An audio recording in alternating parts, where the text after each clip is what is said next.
sampai datang Bukhtanasar menyerang mereka. Hancurlah mereka, kemudian dihancurkanlah Baitul Maqdis, kemudian Haikal Sulaiman dihancurkan oleh Bukhtanasar. Ya. Muncullah seorang namanya Uzair. Sudah tahu ceritanya? Mau ulang sendiri lah. Muncullah seorang namanya Uzair. Uzair ini seorang yang soleh, ya. Apakah dia seorang nabi atau bukan? Yang benar dia bukan seorang nabi, dia seorang yang soleh. Seorang yang soleh. Dan dia disebutkan dalam buku-buku tafsir, dia hafal Taurat. Dia hafal Taurat. Suatu hari setelah diserang oleh Bukhtanasar sudah hancur seluruhnya, dia satu orang naik himarnya, kemudian dia ingin melihat sesuatu hartanya, dia mampir satu tempat yang sudah hancur lebur. Allah sebutkan dalam surat Al-Baqarah ayat 259. Kebanyakan ahli tafsir, kebanyakan salaf mengatakan orang yang disebut oleh Allah ini namanya Uzair.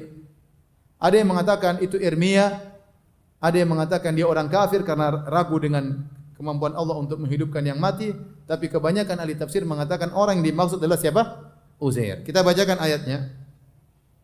Au kalladzi marra ala qaryatin wa hiya khawiyatun ala urushiha. Atau seperti orang yang melewati suatu negeri, suatu kampung, yang kampung tersebut sedang hancur, bangunannya ada, masih ada tapi sudah hancur, tidak ada isinya. Penduduknya sudah mati tulang berulang. Ini setelah Bukhtanasar. Ya. Setelah diserang oleh Bukhtanasar.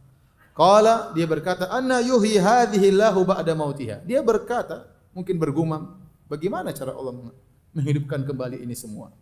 Sudah hancur lebur, tulang belulang. Disebut oleh para ulama, Uzair tidak ragu dengan kemampuan Allah, maha kuasa Allah untuk menghidupkan yang mati. Tapi dia ingin tahu bagaimana sih caranya. Sudah seperti ini, gimana sih kira-kira caranya? Dia ingin tahu. Kata Allah Subhanahu wa taala, "Fa amatahu Allahu mi'ata amin." Maka Allah buat dia meninggal 1 tahun. Ya. Ashabul Kahfi berapa tahun? 300 tahun. Dia cuma 1 tahun. Jadi tidur di waktu duha, disebut dalam buku tafsir, dalam riwayat-riwayat, dia tidur di waktu duha. Kemudian dia bangun menjelang maghrib, asar, di waktu asar. Ya, maka dia pun ditidurkan oleh Allah, dimatikan, bukan ditidurkan, dimatikan sampai 100 tahun. Fa amatahu Allah, itu Allah buat dia mati 100 tahun. Summa ba'atha, berarti kalau dia masih 100 tahun sudah jadi dagingnya sudah hilang semua, tulang-tulangnya sudah lembur, sudah 100 tahun. Ya. Dia tidur begitu, tahu-tahu semuanya bukan. Kalau Ashabul Kahfi dibuat tidur, kalau ini enggak, ini dimatikan. Bedanya Ashabul Kahfi dibuat tidur, makanya Allah bolak-balik wa nuqallibuhum dzatal yamini wa dzatal shimal. Kami bolak-balikkan badannya supaya badannya tidak tertutup dengan tanah. Kalau dibiarkan terus lama-lama tanah nutup mereka. Allah jaga tubuh mereka, darah tetap mengalir, kemudian dibolak kanan bolak-balik kiri. Adapun ini enggak, dibuat mati. Namanya mayat sudah mati berapa hari, sudah busuk, kemudian sudah jadi tulang-tulang, sudah jadi ulat, semua sudah hancur, tulangnya juga sudah hancur. Tsumma ba'atha, kemudian Allah bangkitkan dia. Qala kam labith, Allah tanya, berapa lama engkau berdiam di sini? Qala labithtu yauman aw ba'dha yaum. Dia bilang mungkin sehari atau setengah hari. Mungkin dia tidur pagi, bangun besok sore. Atau dia tidur tadi pagi, bangun sore ini. Makanya dia bilang cuma 2 kemungkinan. Sehari atau sebagian apa? Hari. Karena dia tidur pagi, bangun sore. Nah, sore yang dia bangun ini bisa jadi hari besoknya atau hari itu juga. Kalau hari besoknya berarti dia tidur sehari. Kalau hari itu juga berarti dia tidur setengah hari.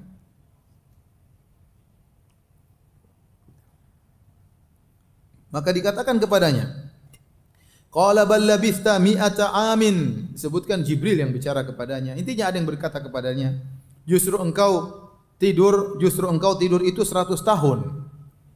Buktinya fanzur ila ta'amika wa syarabika lam yatasanna. Ya. Lihatlah kepada makan minuman tidak berubah. Aneh, jadi ada yang harusnya bisa berubah enggak berubah. Waktu disebutkan dia bawa anggur, dia bawa tin. Dia bawa asir anggur dan dia bawa buah tin. Seharusnya buah itu cepat sekali rusak. Ternyata Allah jaga buah tersebut tidak apa? Rusak-rusak makannya tadi. Dia kan naik himar tadi, himarnya dia ikat, dia melamun, tahu-tahu dia dibuat mati 100 tahun. Kemudian kata Allah, "Wanzur ila himarika walinaj'alaka ayatan linnas."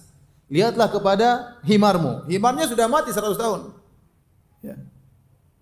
Kami akan jadikan engkau tanda kebesaran Allah. Kata Allah, kami akan jadikan engkau wahai Uzair sebagai tanda kekuasaan Allah Subhanahu wa taala.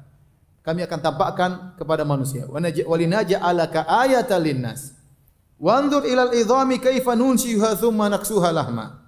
Lihatlah bagaimana tulang-tulang kami berdirikan, kemudian kami tutup dengan daging.